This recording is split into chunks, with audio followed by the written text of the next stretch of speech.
The sound that silenced an entire room wasn't applause. It wasn't cheering. It was the crack of a single gunshot that would destroy a man's career and resurrect a woman's buried soul. But no one at America's most exclusive shooting club could have predicted what happened when Emma Miller walked through those doors clutching a crumpled day pass like a lifeline. She didn't look like someone who belonged there. At 35, Emma stood in the marble entrance of the elite shooters club wearing a simple blue cardigan and department store jeans, her worn leather purse pressed against her side like armor. The receptionist's eyes swept over her once, then looked away as if she'd seen nothing worth remembering. Around her, wealthy patrons dressed in designer shooting gear moved with the casual confidence of people who had never questioned their right to occupy any space they entered. "Excuse me," Emma said softly, her voice barely carrying over the distant sound of gunfire. "I'd like to register for today's open practice session."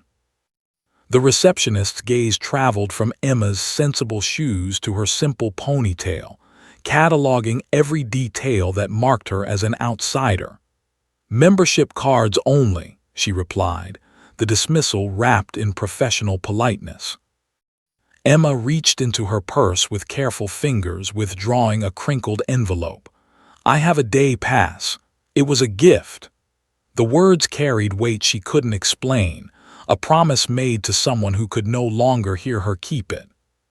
From across the room, Blake Radcliffe noticed the commotion. At 42, he commanded attention without trying. Five-time national champion, Olympic gold medalist, his family's oil fortune glittering in the custom rifles that bore his name. He'd been raised in this world of privilege and precision, where money bought access and talent earned respect. The combination had made him untouchable. Well, Blake's voice cut through the ambient noise, deliberately loud enough to turn heads. "Looks like someone took a wrong turn on the way to Walmart."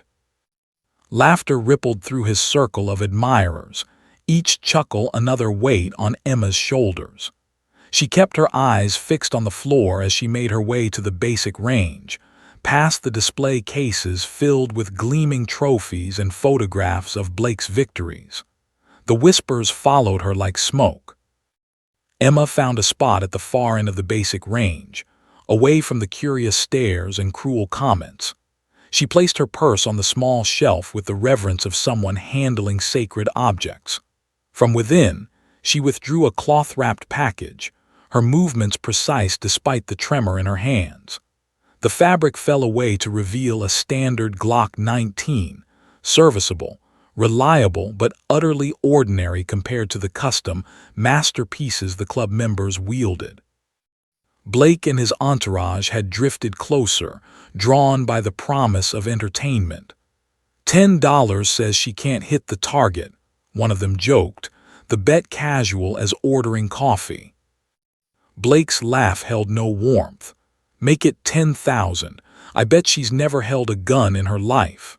The number hung in the air like a challenge to the universe itself.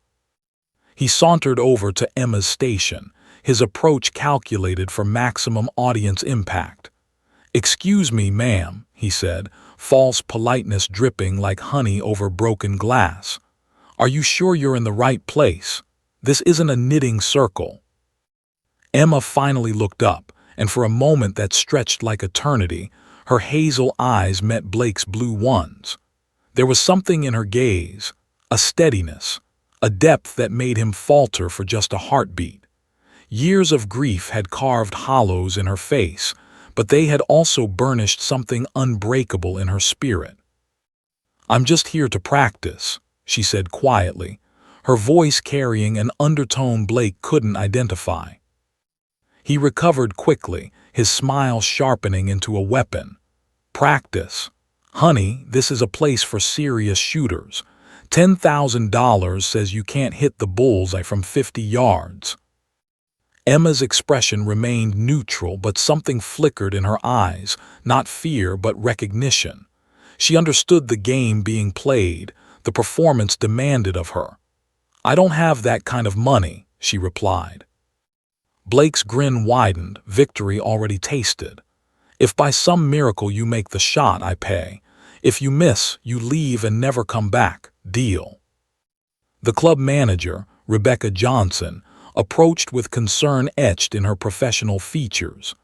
"Mr. Radcliffe, perhaps we should let our guest practice in peace."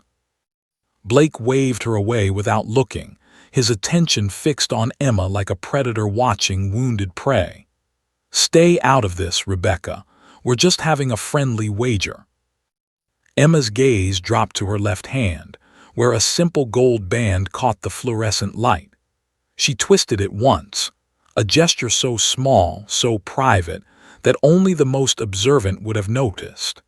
In that tiny movement lay 3 years of grief, a lifetime of love, and the echo of a promise made to a man who would never come home. "All right," she said quietly.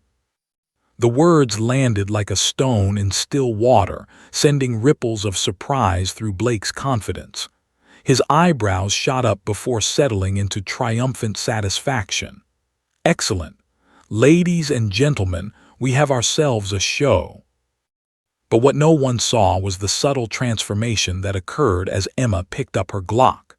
Her spine straightened with military precision, her shoulders relaxed into perfect alignment, her feet shifted into a stance that spoke of countless hours of training.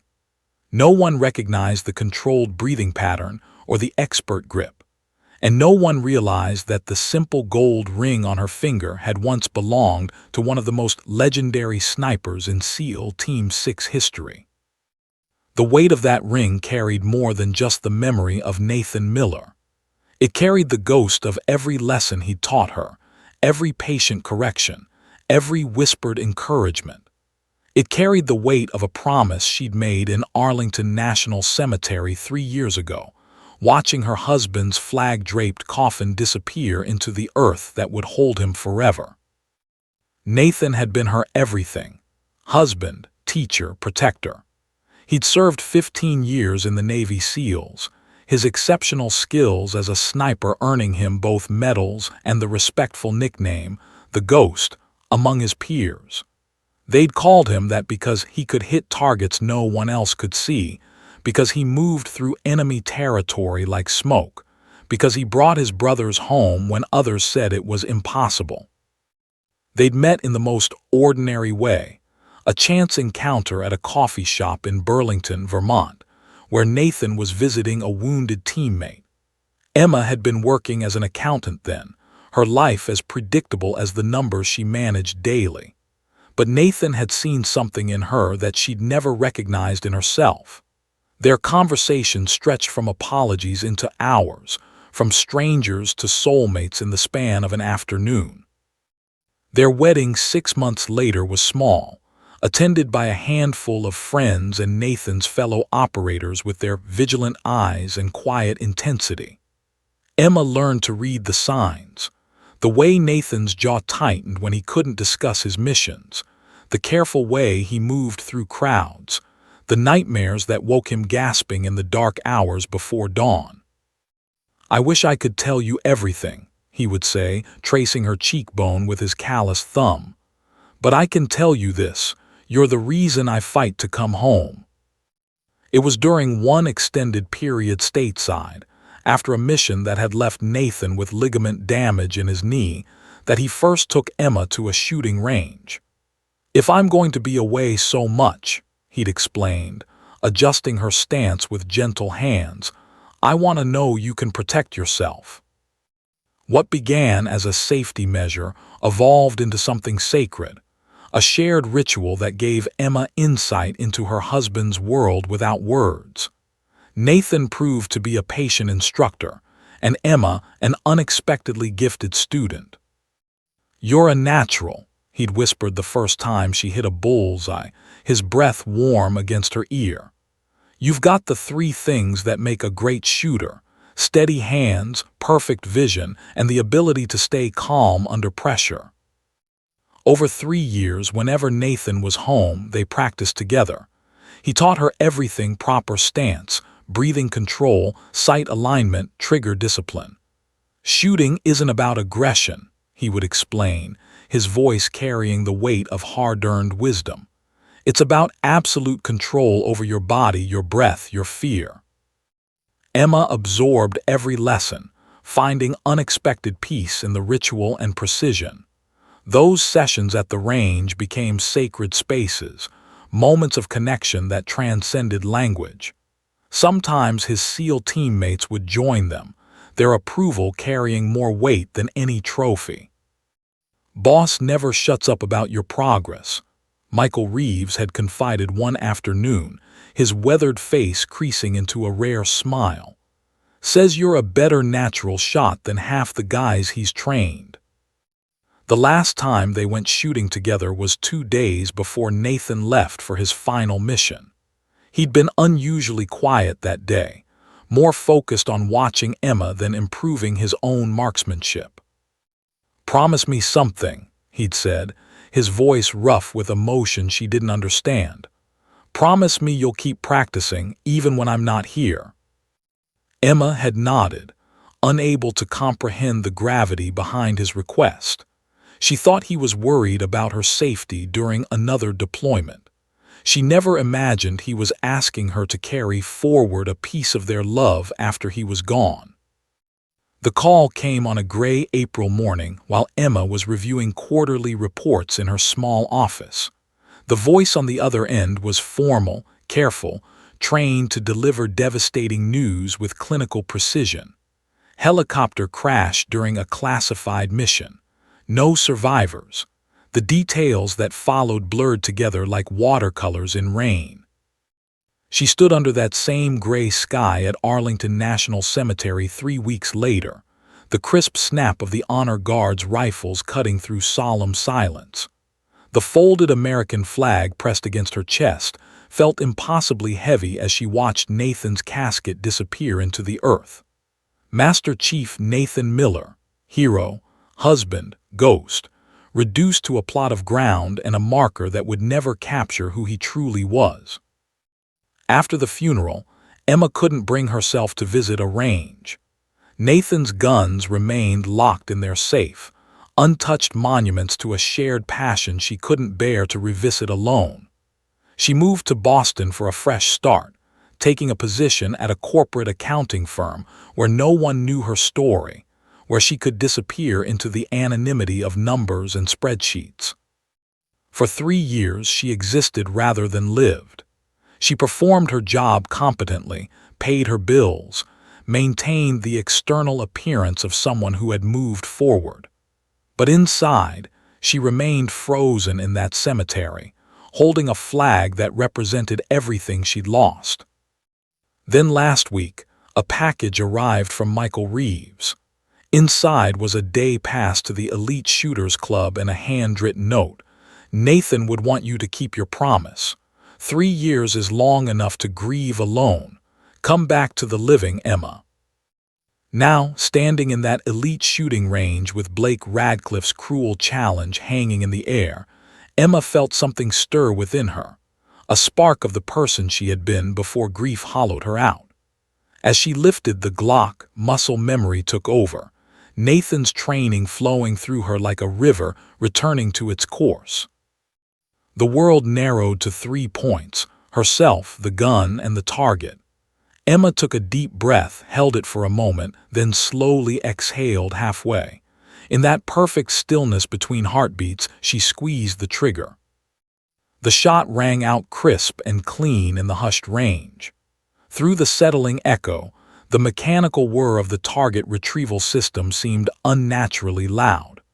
Blake maintained his amused expression, though uncertainty began to creep across his features as he noted Emma's textbook stance, the way she held the weapon with absolute confidence.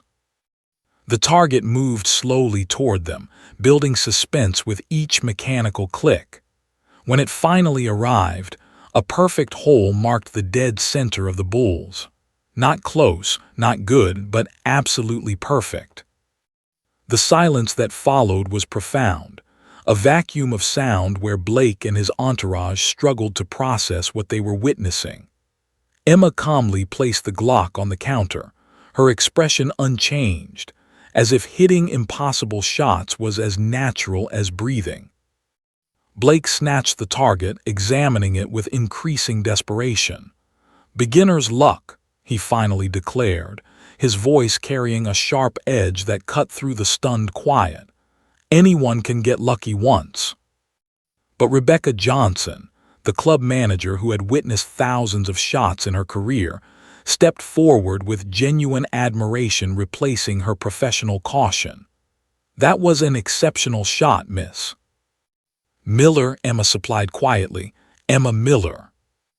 Rebecca nodded, offering a smile that was both apologetic and impressed. "Miss Miller, perhaps you'd like to try our advanced range facilities. Clearly, you're not a beginner." Before Emma could respond, Blake interjected, his ego refusing to accept what it had witnessed. "Hold on. One lucky shot doesn't make her a pro. Let's see if she can do it again, this time with real stakes." An uncomfortable murmur ran through the growing crowd of spectators, the casual cruelty of the wealthy suddenly feeling less entertaining and more personal. They'd come expecting to laugh at an amateur's failure, not witness potential greatness. $50,000, Blake announced, pulling his checkbook from his jacket pocket with theatrical flair. "If you can hit 3 bullseyes in a row at 75 yards, if you miss even one, you publicly admit you cheated somehow and leave." Senator Williams, one of Blake's longtime supporters, placed a cautioning hand on his shoulder. "Blake, perhaps this isn't the time or place." Blake shrugged off the touch, his voice rising with each word. "What's the matter? Afraid your little trick won't work 3 times in a row?" Emma considered simply walking away. She had come today only to honor her promise to Nathan, not to engage in public spectacles that fed the appetite of cruel men. But something in Blake's dismissive arrogance awakened a dormant fire within her, not just personal offense, but a deeper sense of injustice for everyone who had ever been underestimated, excluded, or dismissed. "I'll take your challenge," Emma said softly, her voice carrying new authority. "On one condition. When I win, the $50,000 goes to the Veterans Support Foundation." Blake hesitated only briefly, his confidence wavering for just a moment before reasserting itself. "Fine," he said. "It's not like you're going to win anyway." As Emma moved to the 75-yard mark, Rebecca approached her with quiet concern. "Miss Miller, you should know that Mr. Radcliffe holds the club record at this distance. No one has beaten his score in 5 years." Emma nodded, appreciating both the warning and the information. "Thank you for your concern, Miss Johnson, but I'll be fine." Rebecca studied her more carefully, nodding the quiet confidence that seemed at odds with Emma's unassuming appearance. There was something about the way she moved, the way she carried herself, that spoke of training far beyond casual hobby shooting. Blake was making a show of the event, his voice carrying to every corner of the range. "Ladies and gentlemen, we are about to witness either the most impressive fluke in shooting history or the most embarrassing failure. 3 bullseyes at 75 yards with a standard handgun, impossible for an amateur." Emma loaded fresh magazines methodically, each movement deliberate and practiced. As she prepared, memories of Nathan's lessons filtered through her mind like prayers. "When the pressure is on," he had told her during one particularly challenging session, "fall back on your training. Let your body remember what your mind might forget under stress." The range had gone completely silent, all attention focused on the confrontation unfolding. Emma could feel the weight of dozens of eyes, the collective breath held in anticipation. But none of that mattered now. In this moment, there was only the target, the weapon, and the promise she'd made to a man who lived now only in her memory and her muscle memory. For the first shot, Emma took slightly longer to aim, adjusting to the increased distance and the subtle differences in lighting. The crack of the gun was followed by another perfect hit. Blake's jaw tightened visibly, his confident smile beginning to crack around the edges. The second shot came more quickly, Emma's body settling into the rhythm Nathan had taught her. Another bullseye, this one even more centered than the first. A ripple of impressed murmurs ran through the crowd, the entertainment value shifting from mockery to genuine admiration. Before taking the third shot, Emma twisted her wedding ring once, a gesture so subtle that most observers missed it entirely. But in that moment, she felt Nathan's presence as strongly as if he were standing beside her, his hand steadying her shoulder, his voice whispering in her ear. The final shot split the air and found its mark with mathematical precision. 3 perfect bullseyes at a distance that would challenge seasoned professionals, executed with a calmness that spoke of skills forged in circumstances far more demanding than any competition. Blake's face had drained of color, his expression frozen between disbelief and fury. The crowd's reaction built slowly, first stunned silence, then scattered applause that grew into something approaching reverence. This wasn't just exceptional shooting, it was a masterclass in grace under pressure. Rebecca returned with the 3 targets, displaying them for public verification. There was no question, no room for doubt or dispute. 3 perfect shots at a distance that most club members couldn't manage on their best days, executed by a woman they had dismissed as an amateur just minutes earlier. "Congratulations, Ms. Miller," Rebecca said, unable to keep the admiration from her voice. "That was truly remarkable." Blake snatched the targets, examining them with increasing desperation, searching for some flaw, some evidence of deception that might restore his shattered worldview. "This is impossible," he hissed, his voice carrying clearly in the hushed space. "No one walks in off the street and shoots like this. She must have rigged something."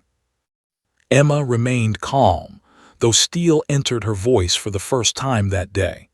"I believe we had an agreement, Mr. Radcliffe." "Agreement? With a cheater?" Blake's voice rose, his composure completely abandoned now.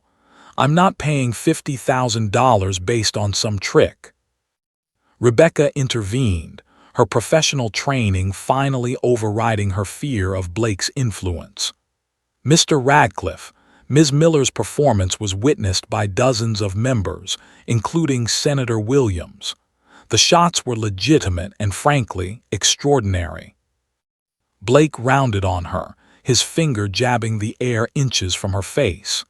"Know your place, Rebecca. One word from me to the board and you're finished here." The threat silenced Rebecca, but her expression hardened into something resembling disgust.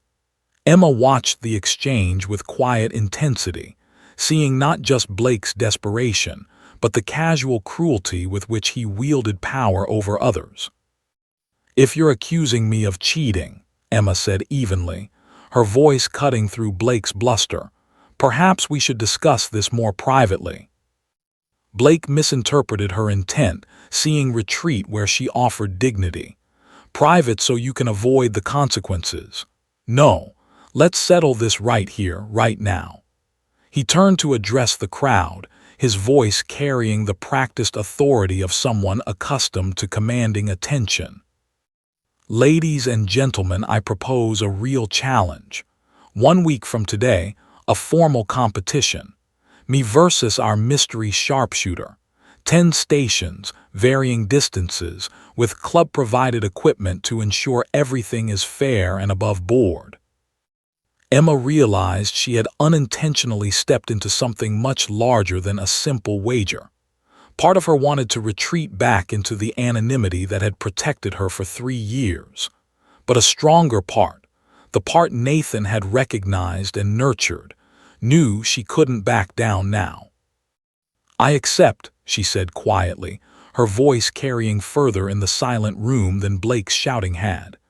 Same terms as before. When I win, $50,000 goes to the Veterans Support Foundation. Blake's smile held no warmth, only the predatory anticipation of someone who believed victory was inevitable. Deal. And when I win, you publicly explain whatever trick you used today and never set foot in this club again. As the crowd dispersed, buzzing with excitement about the upcoming competition, Rebecca approached Emma once more. "That was either very brave or very foolish," she said quietly. "Blake doesn't lose gracefully, and he has considerable influence in this city." Emma nodded, the adrenaline finally fading and leaving her feeling drained. "I didn't come here looking for trouble. I just wanted to practice." Rebecca studied her with growing curiosity. "Yet you shot like a professional. Who are you really, Emma Miller?"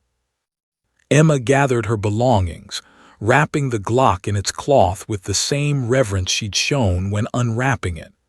"Just someone keeping a promise," she replied, her voice barely audible above the distant sound of other shooters.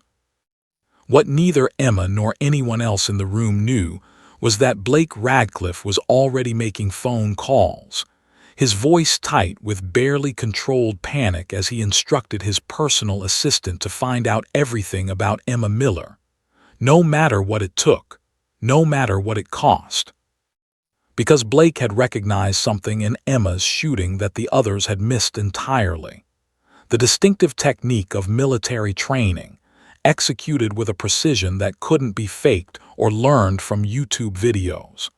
And for the first time in his privileged life, Blake Radcliffe was genuinely afraid of losing something that defined him. News of the confrontation spread through Boston's upper circles like wildfire.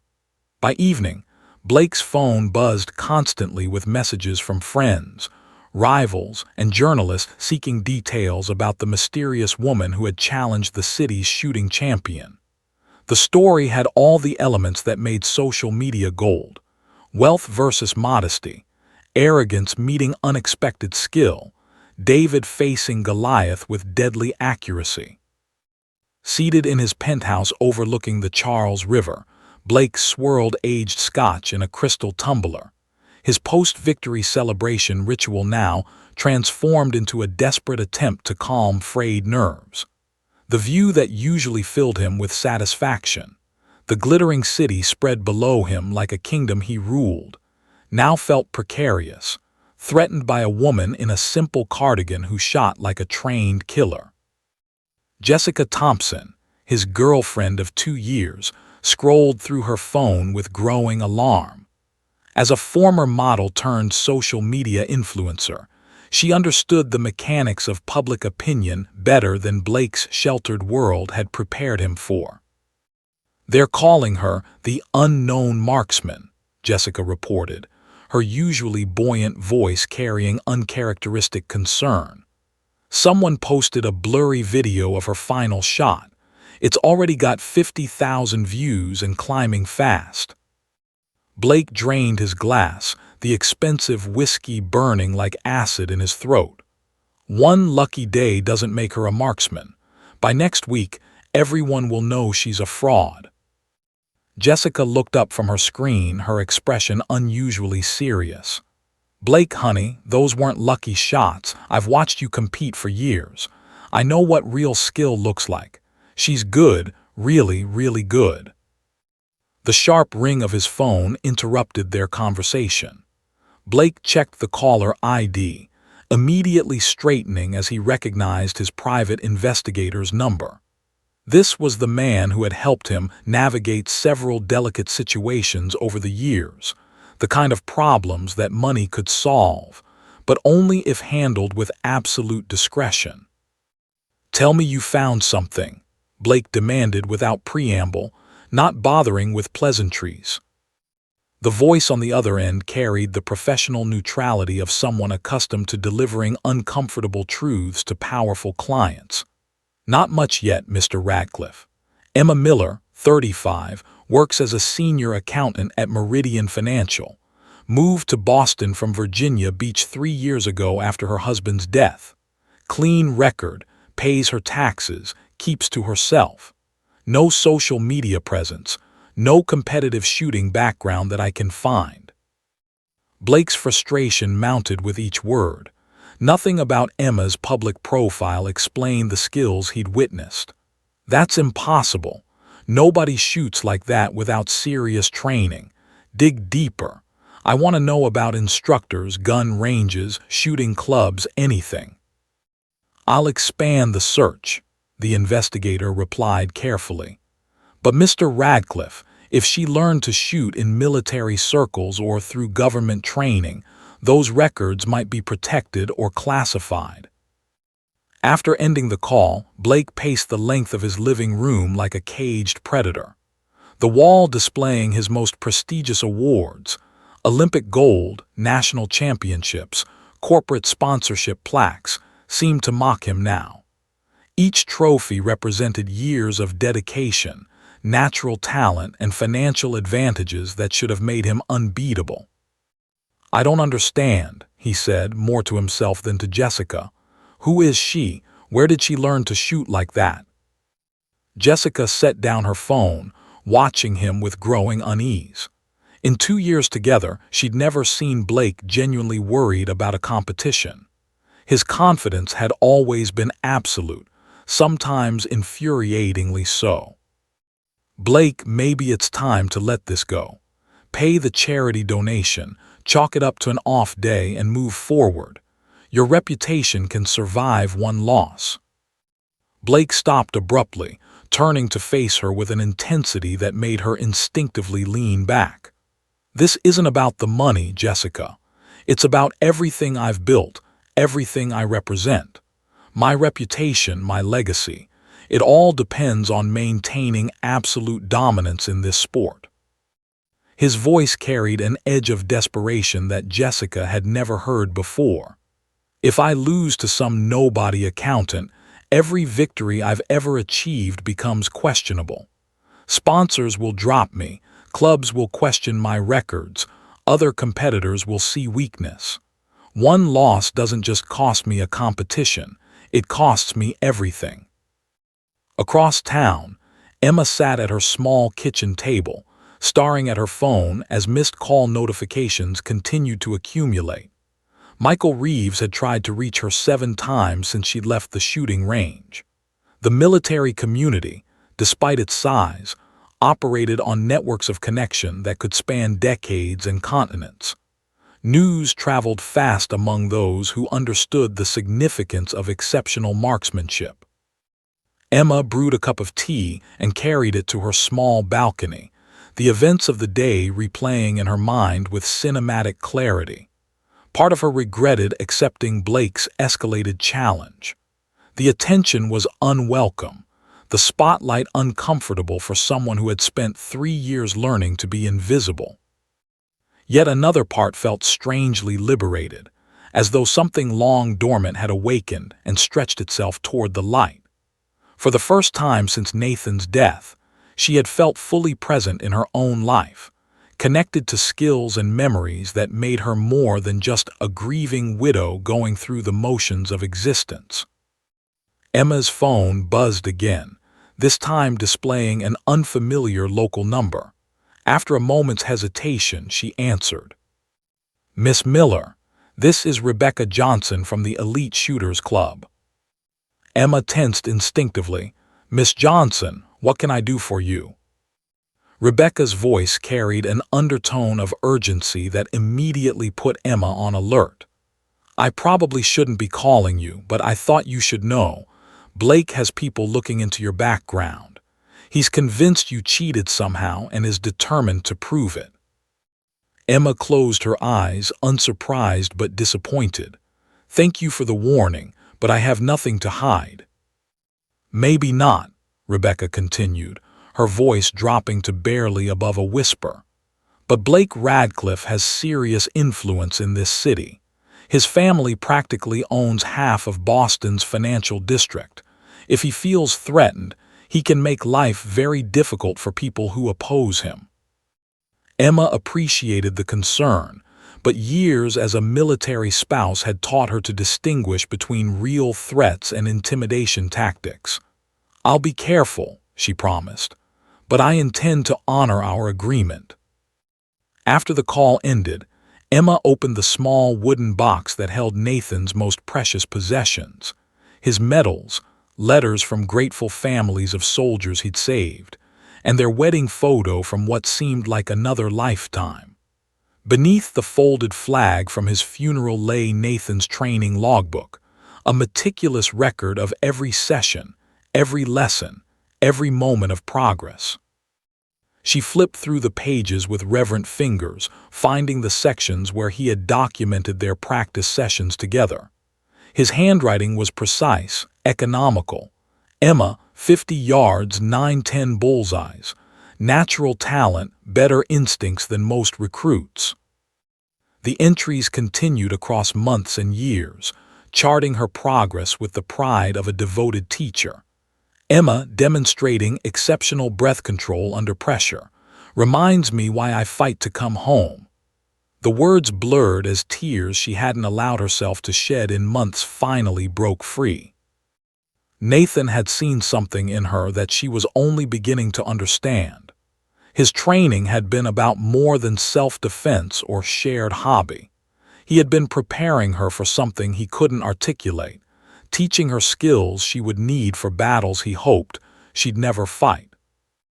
The next morning, Emma called in sick to work for the first time in 3 years. Instead of facing another day of spreadsheets and corporate meetings, she drove to a public shooting range far from the elite shooters club's exclusive clientele. For 8 hours, she practiced methodically, working through every technique Nathan had taught her with the dedication of someone preparing for war. Each shot was a conversation with his memory, a promise kept, a connection maintained across the boundary between life and death. The other shooters at the public range quickly recognized her exceptional skill, but here, among people who appreciated marksmanship for its own sake rather than as a symbol of status, Emma found the kind of respectful recognition that Blake's world could never offer. That evening, a text message arrived from Rebecca. Blake requesting rule changes for competition. Board approved 10 different firearms at varying distances instead of standard format. Emma understood the implication immediately.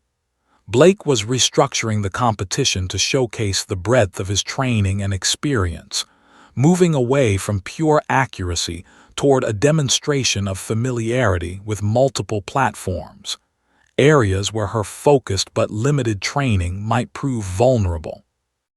Her response was simple: "Thank you for letting me know. No changes needed on my end." In his penthouse, Blake received the update with growing satisfaction. "Perfect," he told Jessica, his confidence beginning to return for the first time in days. 10 different stations, 10 different firearms. There's no way she can match my experience across that range of weapons. Jessica set her wine glass down carefully, studying Blake's face with new concern. "And if she does match you?"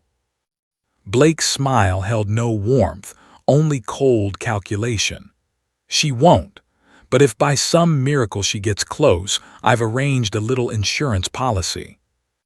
The implications of his words hung in the air between them like a threat. Jessica had known Blake was ruthless in business, but she was beginning to understand that his need to win extended far beyond healthy competition into something darker and more dangerous. 3 days before the competition, Michael Reeves finally caught up with Emma by appearing at her apartment door unannounced. "You couldn't return a call?" he asked, his gruff tone belied by genuine concern in his weathered eyes. Emma let him in, relieved to see a familiar face in what had become an increasingly surreal situation. "I've been busy," she explained simply. Michael surveyed the apartment, nodding the shooting manuals spread across her table, the mechanical precision with which she'd organized her gear. "So I've heard. The whole community's talking about you and Radcliffe." They sat across from each other at Emma's kitchen table, the afternoon light casting long shadows that seemed to hold the ghosts of shared memories.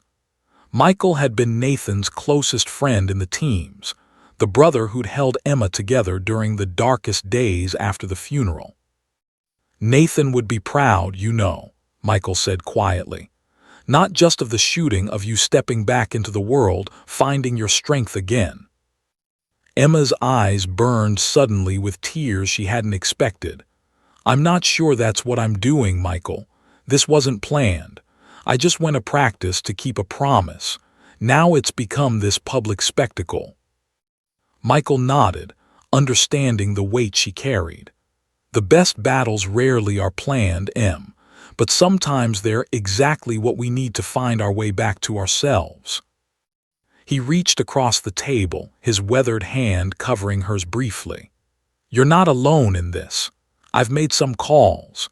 There'll be friends in the audience tomorrow, people who understand what you represent, who Nathan was, what his training means." As Michael prepared to leave, he turned back at the door with the serious expression she remembered from their military days. "One more thing, be careful with Radcliffe. Guy like that, with his money and connections, he's not used to losing, and he won't take it well if he does. Nathan would want you to watch your six." Emma nodded, appreciating both the warning and the military terminology that connected her to the world Nathan had inhabited. "I will. And Michael, thank you.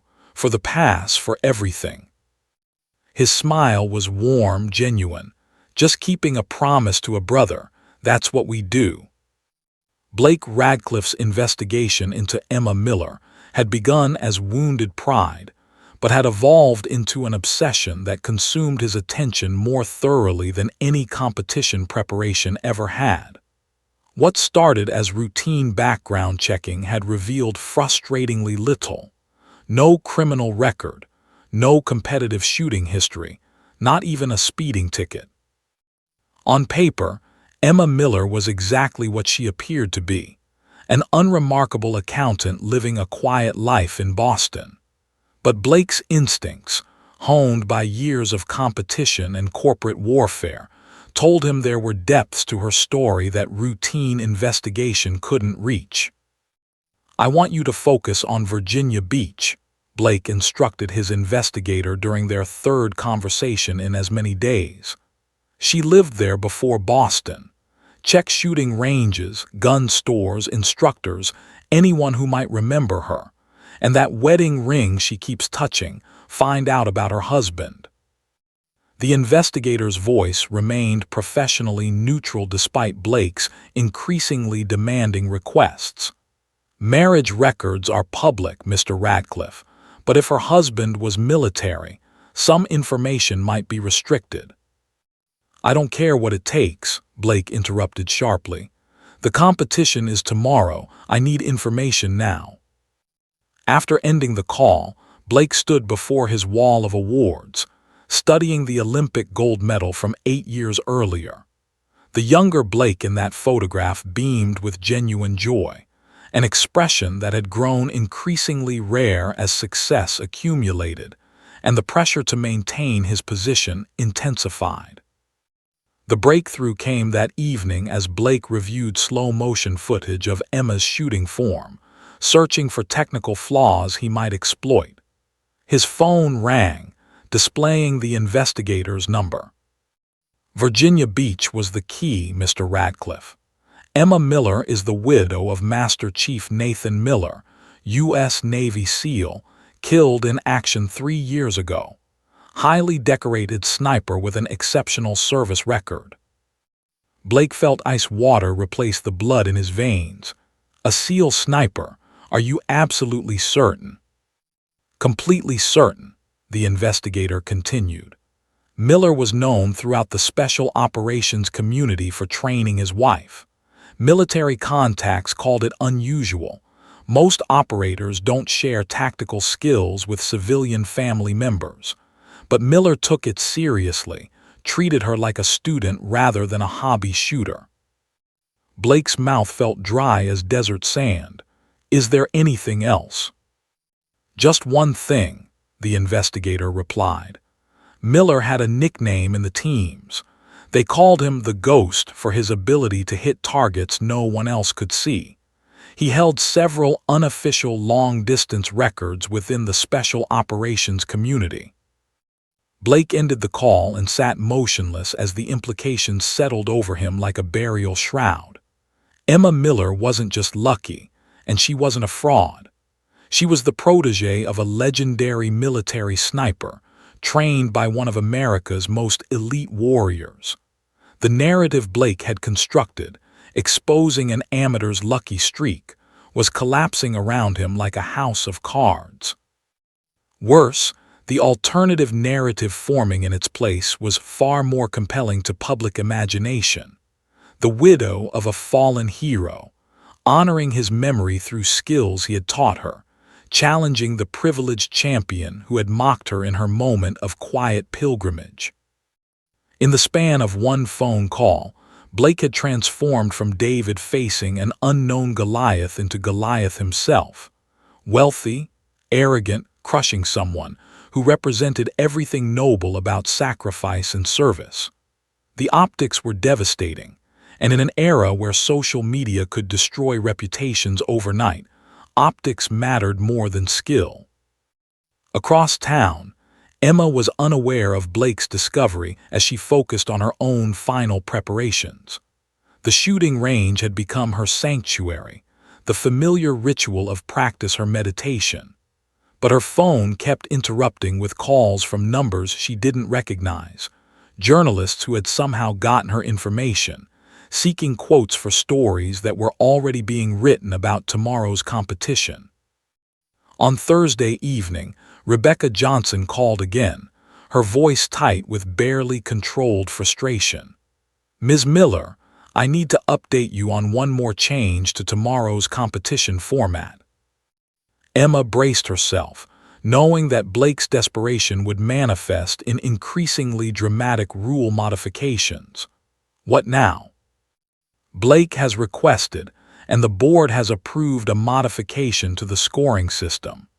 Each station will now be weighted based on difficulty, with the final station counting for 30% of the total score." Emma absorbed this information with the tactical thinking Nathan had taught her.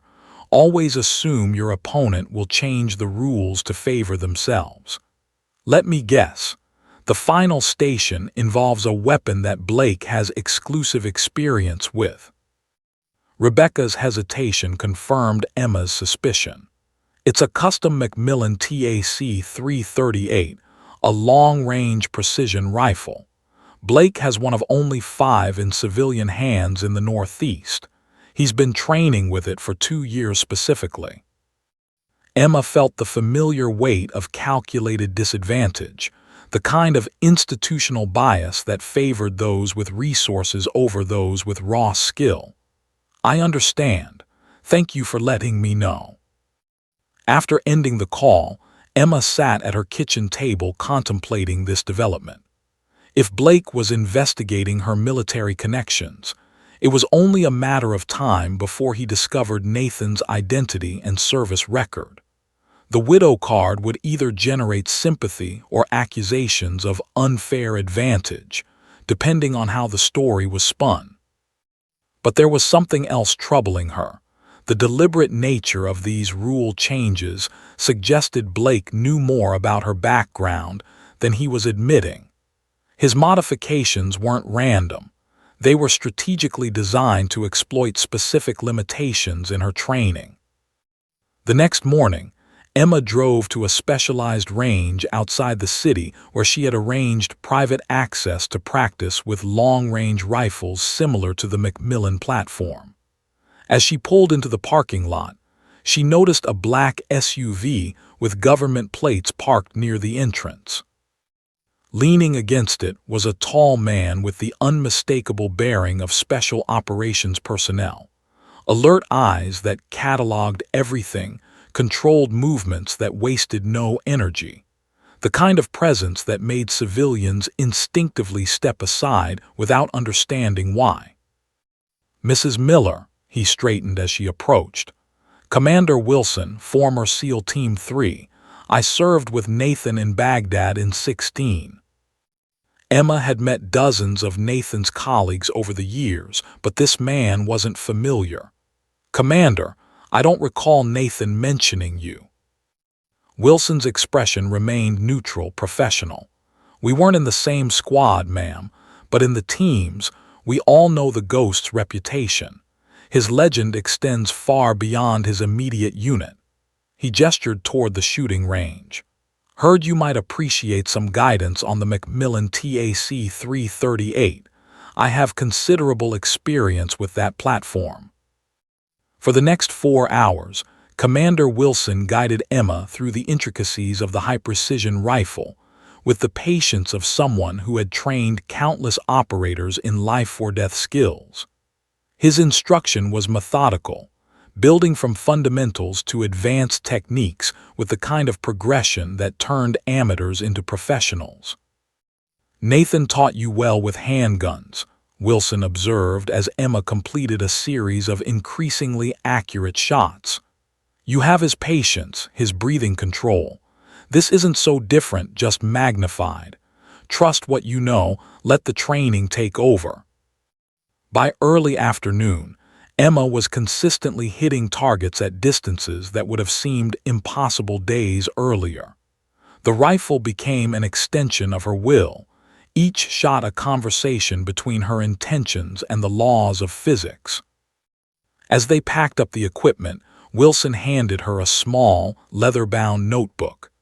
Nathan's distance calculations and wind adjustment formulas. He developed them himself during deployments, refined them through years of real-world application. Might come in handy tomorrow. Emma accepted the notebook with the reverence reserved for sacred objects.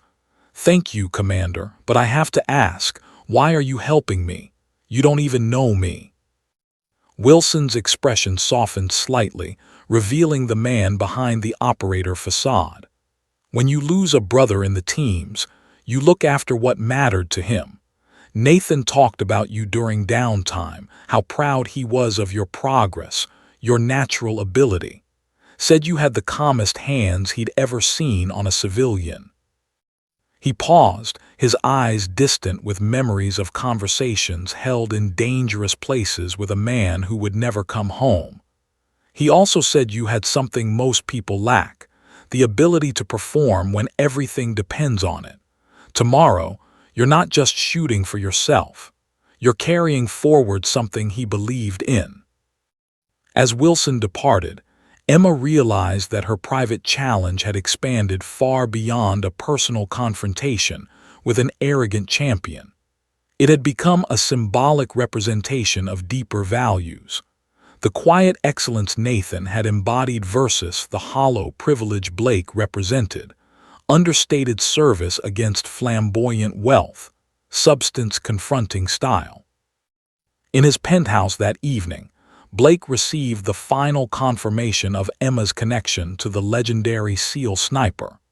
With each new detail about Nathan Miller's service record, his reputation within the Special Forces community, and the circumstances of his death during a classified mission, Blake's confidence eroded further. He poured himself another drink, dismissing Jessica's increasingly concerned glances. "It doesn't change anything," he insisted, his voice lacking its usual conviction. "Experience wins over sentiment every time. Training beats emotion. I've been preparing for competitions like this my entire life." Jessica watched him with growing unease. In 2 years together, she had seen Blake handle pressure, setbacks, even losses with the confidence of someone who knew victory was simply a matter of time and effort. This desperate energy was something entirely new. "Blake, maybe it's time to reconsider everything. Pay the charity donation, cancel the competition, take a step back. This is becoming more complicated than a simple shooting match." Blake slammed his glass down with enough force to crack the crystal, amber liquid splashing across the polished table. "Cancel. Confirm every whisper that I'm afraid of some accountant with a sob story. No, tomorrow happens exactly as planned." He reached for his phone, dialing a number he had committed to memory days earlier. The conversation that followed was brief, conducted in the kind of coded language that wealthy people used when arranging things that couldn't be directly discussed. "It's Blake. Is everything arranged for tomorrow?" The voice on the other end confirmed details Blake didn't want Jessica to hear. "Good. Remember, nothing traceable, nothing obvious. Just enough to ensure a level playing field." After ending the call, Blake turned to find Jessica watching him with an expression he couldn't quite interpret, part confusion, part fear, part disgust. "What was that about?" she asked quietly. Blake's smile didn't reach his eyes, carrying instead the cold calculation of someone who had decided winning justified any cost. "Just ensuring fair competition, my dear. Nothing more than that." But Jessica had heard enough to understand that Blake's definition of fairness bore no resemblance to any moral framework she recognized. She was witnessing the transformation of the man she thought she knew into someone capable of actions she couldn't predict or control. The Elite Shooters Club buzzed with unprecedented activity on competition day. Word had spread through Boston's social networks, drawing a crowd that mixed genuine shooting enthusiasts with curious spectators attracted by the David versus Goliath narrative that had captured public imagination. The club's board had made the decision to open the event to limited public attendance, transforming what should have been a private duel into a premium-priced spectacle. Television cameras from local sports networks positioned themselves strategically around the range, while social media influencers live-streamed the build-up to their followers. Inside, Rebecca Johnson supervised final preparations with the efficiency of someone managing a high-stakes event. But as she moved through the equipment checks, she noticed subtle inconsistencies at several stations, adjustments positioned to disadvantage anyone unfamiliar with the specific characteristics of these particular firearms. The modifications were sophisticated, the kind that would be invisible to casual observation, but could affect performance for someone relying on standard techniques. Trigger pulls slightly heavier than specification, sights calibrated for Blake's specific shooting style, ergonomic adjustments that favored his hand size and stance. Emma arrived dressed simply in dark jeans and a navy button-down shirt, carrying only a small duffel bag containing Nathan's notebook and a few personal items. Her appearance was understated, almost austere compared to the logo-emblazoned gear and expensive accessories that marked serious competitors. Rebecca approached her privately, her voice lowered to avoid eavesdropping. "I've completed the equipment inspection. There are irregularities throughout the course. Nothing I can officially flag as violations, but enough inconsistencies to advantage someone with intimate knowledge of these specific firearms." Emma nodded, appreciating both the warning and Rebecca's professional courage in providing it. "Thank you for letting me know. I'll adapt accordingly." Blake arrived surrounded by his usual entourage of sponsors and supporters, dressed in competition gear that probably cost more than Emma's monthly salary. His approach to her position was deliberate, calculated for maximum psychological impact. "Miss Miller," he said, his smile failing to reach his eyes, "I trust you slept well last night. The pressure can be overwhelming for those unaccustomed to performing in the spotlight." The subtle emphasis on her name implied he had discovered her connection to Nathan. No shame in withdrawing if you're feeling uncertain. Emma met his gaze steadily, recognizing the attempted intimidation for what it was. "I'll manage fine, Mr. Radcliffe. My husband taught me about performing under pressure." The mention of Nathan was deliberate, a signal that she knew Blake had investigated her background and wasn't intimidated by whatever he thought he had discovered. If anything, invoking Nathan's memory strengthened her resolve rather than undermining it. The competition area had been transformed into something resembling a stadium, with digital displays showing real-time scores and 3 certified range masters officiating every shot. The formality was unprecedented for a private club event, but the stakes had grown far beyond simple bragging rights. As Emma prepared for the first station, she noticed a group of men with unmistakable military bearings seated in the back rows of the gallery. Michael Reeves was among them, his presence alone worth more than any cheering crowd. His subtle nod communicated everything she needed to know. She wasn't alone in this. The competition began with precision pistol work at moderate distances, Blake's specialty and comfort zone. His technique was flawless, the result of decades of professional coaching and unlimited access to the finest equipment.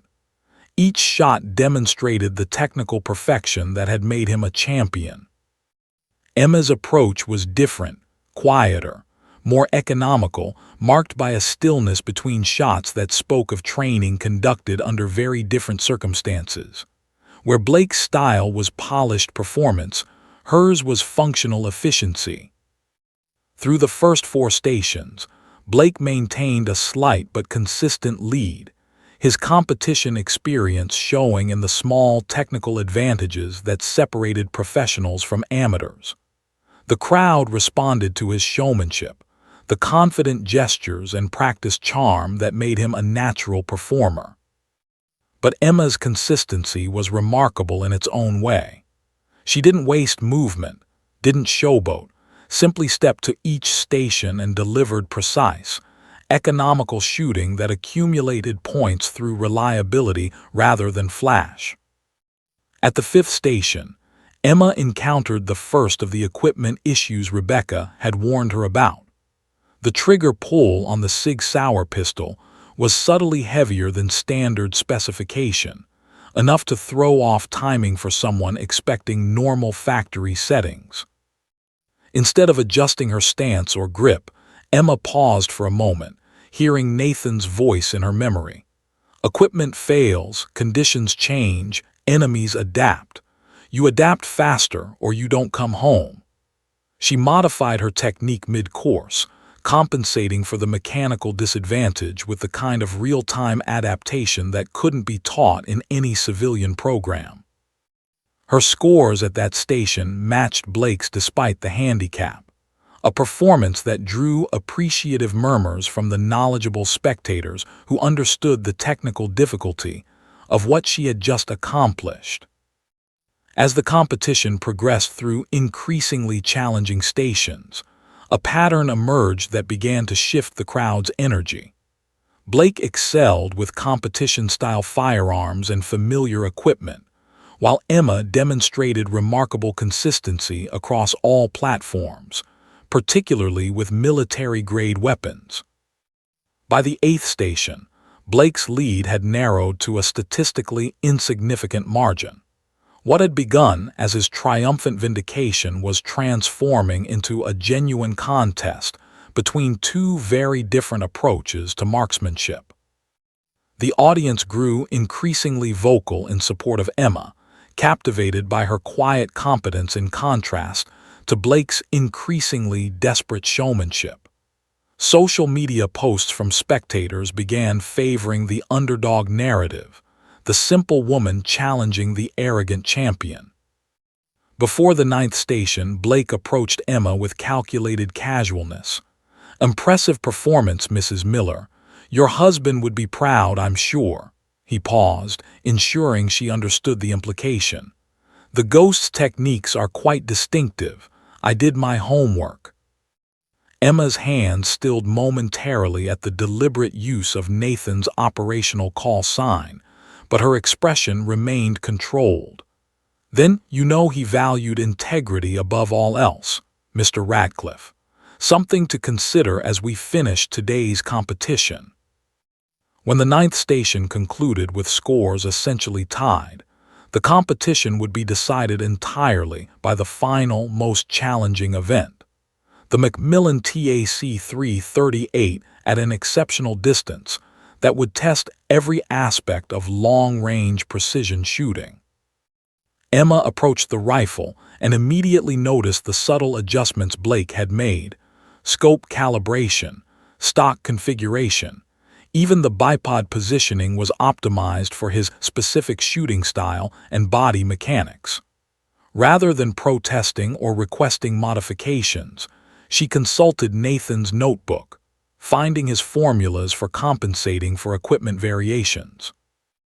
Blake completed his sequence first, placing 9 of 10 shots within the innermost rings of the target.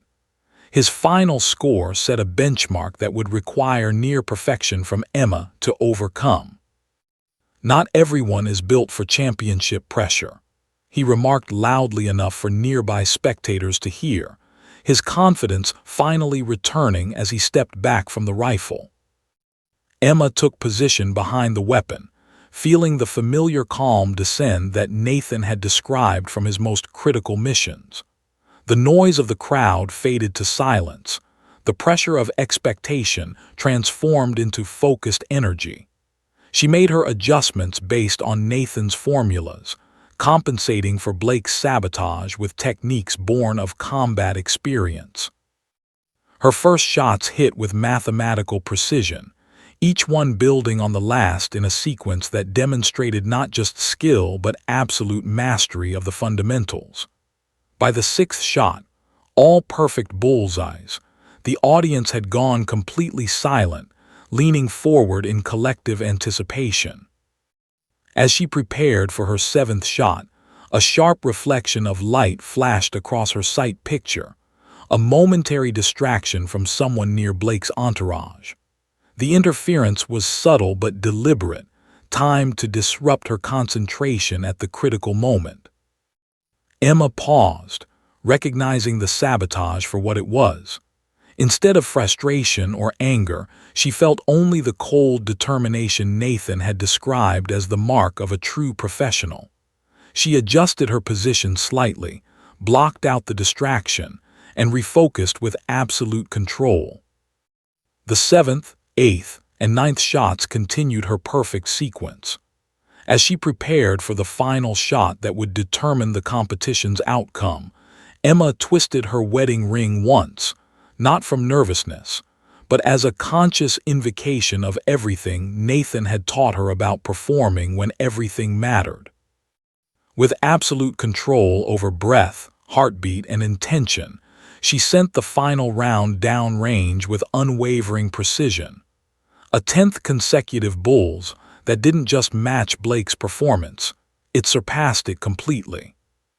The crowd's reaction built slowly, starting with stunned silence, then scattered applause that transformed into a standing ovation as the full magnitude of her achievement registered.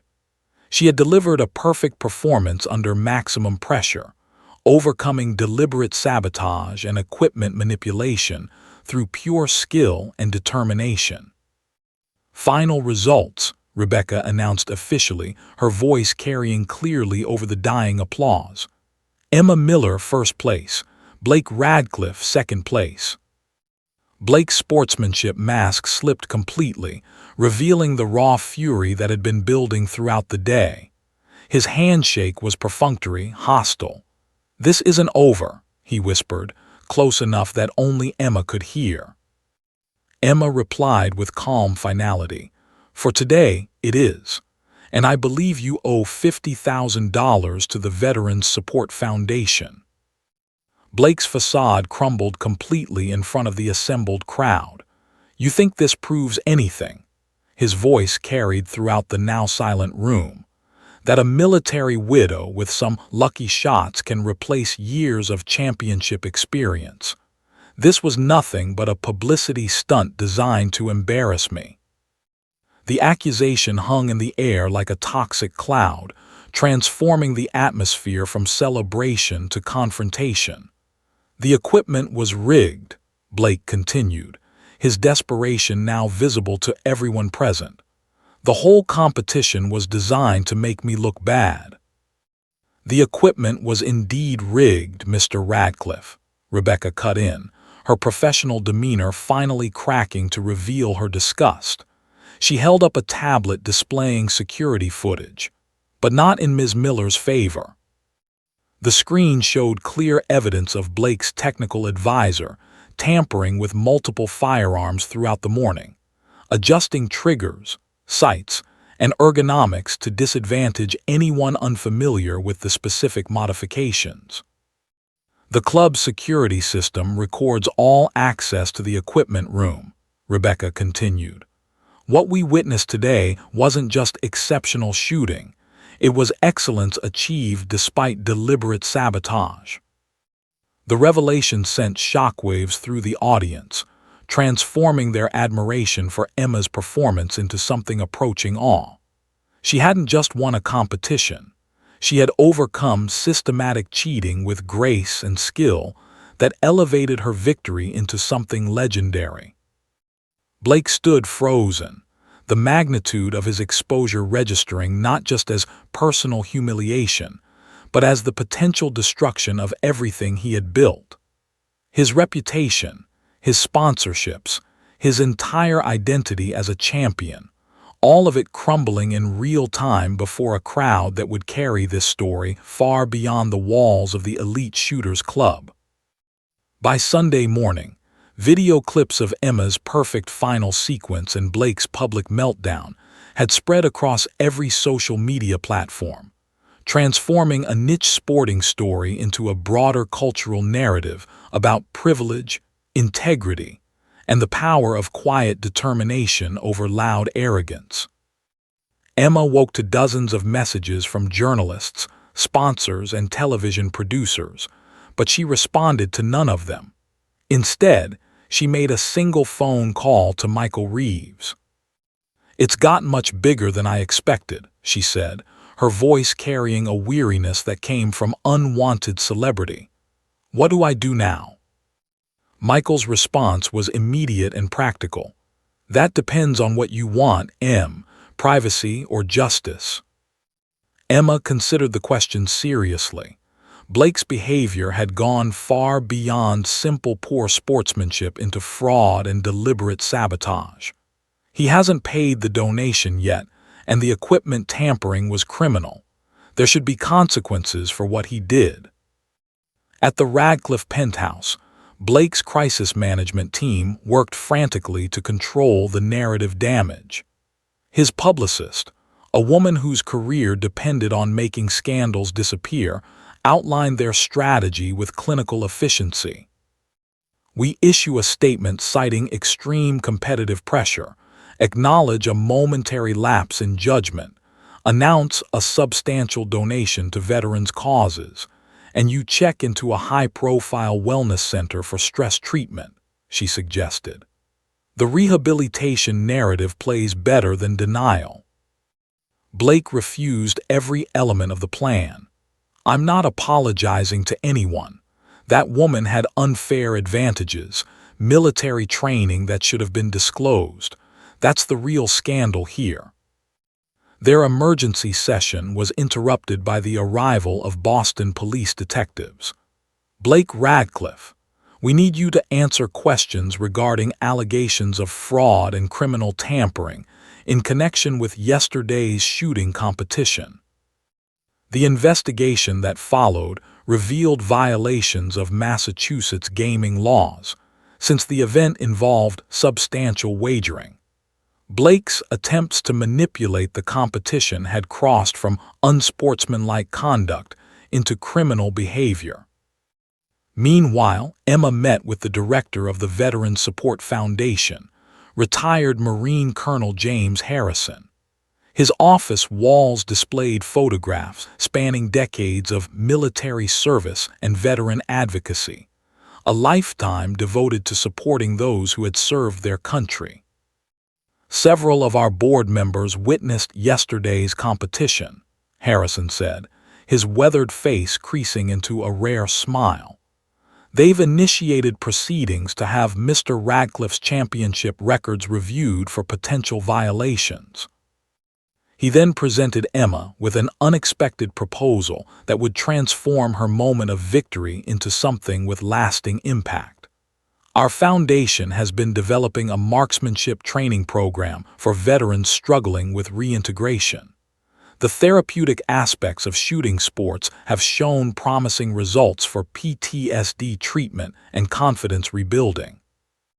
Emma listened as Harrison outlined their vision, a comprehensive program that would provide both technical training and emotional support for veterans learning to navigate civilian life after combat service.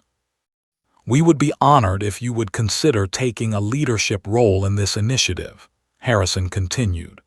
"Your story, your skills, and your connection to Nathan's legacy could help us reach veterans who need this kind of support."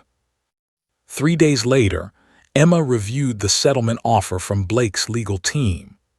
The terms were generous: a $100,000 donation to the foundation, double the original amount, a public apology, and a request for a private meeting before any public statements were made.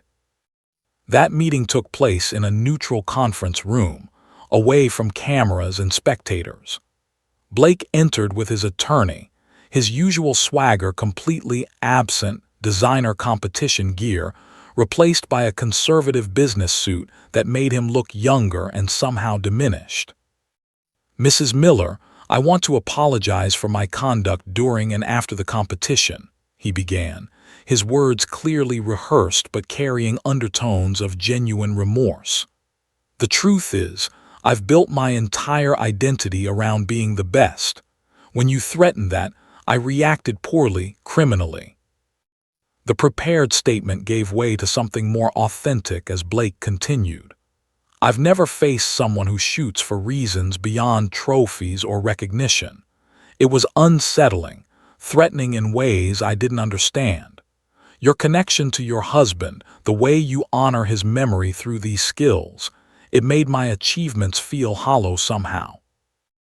Emma considered his words carefully, recognizing the effort genuine contrition required from someone as proud as Blake. "Mr. Radcliffe, I didn't enter that competition seeking to threaten anyone or make any political statements. I was simply keeping a promise to my husband." She paused, her voice carrying the quiet authority that had impressed everyone who witnessed her performance. "But your actions undermined the integrity of a sport you claim to respect, dishonored the charity you agreed to support, and showed contempt for values that men like Nathan died protecting." Blake nodded, genuine shame replacing his earlier defensiveness. "That's why I've increased the donation and accepted a 3-year suspension from competitive shooting. It's the least I can do to begin making amends." The settlement was signed with little fanfare, both parties eager to move past the confrontation toward more constructive purposes. As they prepared to leave, Blake extended his hand with what appeared to be sincere respect. "For what it's worth, you're the finest shooter I've ever competed against. Your husband taught you well, but the core ability, that comes from something deeper than training." Emma accepted the handshake briefly. "He would say I was already a good student. Sometimes the right teacher just helps us discover what's already there." 2 weeks later, Emma stood in the newly established training facility at the Veterans Support Foundation's Rehabilitation Center. The space had been funded by Blake's settlement donation and matched contributions from equipment manufacturers eager to associate their brands with such a positive story. Her first class consisted of 6 veterans carrying both visible and invisible wounds from their service: an Army Ranger missing his left arm, a Marine dealing with severe PTSD, a Navy corpsman struggling with depression, and others whose battles continued long after their wars had officially ended. "Good morning," Emma began, her voice stronger and more confident than it had been in years. "My name is Emma Miller. I'm not a soldier, and I'm not a champion. I'm just someone who learned that sometimes the steadiest hands belong to those who have endured the greatest shaking." She looked at each student individually, seeing in their faces the same mixture of pain and determination she had carried for 3 years. "Today, we begin with fundamentals: how to stand, how to breathe, how to focus. But more importantly, we learn how to rebuild trust in ourselves, how to find precision in chaos, how to discover that the skills that kept you alive in combat can help you thrive in peace." 6 months later, at the Foundation's annual fundraising gala, Emma addressed a gathering that included military leaders, corporate sponsors, and dozens of veterans whose lives had been transformed by the program she had helped create. "One year ago, I walked into a shooting range for the first time in 3 years, trying to keep a promise to my late husband," she began, her voice carrying clearly through the silent ballroom. "I expected to reconnect with a skill he had taught me, then return to my quiet life." She paused, looking out at faces that represented a community she had never expected to help build. "Instead, I found myself in a confrontation that led to this program, this community we're building together, this living memorial to values that matter more than trophies or recognition." When the Foundation announced the establishment of the annual Nathan Ghost Miller Excellence in Marksmanship Scholarship for veterans pursuing careers in shooting instruction, Emma felt tears form in her eyes for the first time since the competition. As the first recipient, a former Army Ranger who had overcome significant physical and psychological injuries, accepted the honor, Emma twisted her wedding ring one final time. "This one's for you, Nathan," she whispered, the words carrying all the love, grief, and gratitude of a promise finally, fully kept. "For everything you taught me about standing my ground, about finding strength in stillness, about discovering that the most important battles are the ones we fight for other people." Perhaps Emma Miller's greatest victory wasn't defeating a champion who had underestimated her, but finding her way back to the world of the living, rebuilding a life that honored both her past and her future. For those watching her journey, from being invisible at an elite shooting club to confidently leading programs that changed lives, the lesson was unmistakable. Never underestimate the quiet ones. Behind their silence might lie determination forged through unimaginable loss, skills honed through love and dedication, values anchored in experiences that go deeper than surface appearances could ever reveal. And if you find yourself dismissed, overlooked, or underestimated, remember Emma Miller's journey from invisible to indispensable. How a woman once ignored at a shooting range transformed a moment of disrespect into a movement of healing, one perfect shot at a time. How love, properly aimed, never misses its target. In the end, the most powerful weapon isn't the gun. It's the heart that guides it toward justice, honor, and hope. Every HOA has a story on revenge on the HOA. You'll hear the ones they tried to bury. Subscribe today.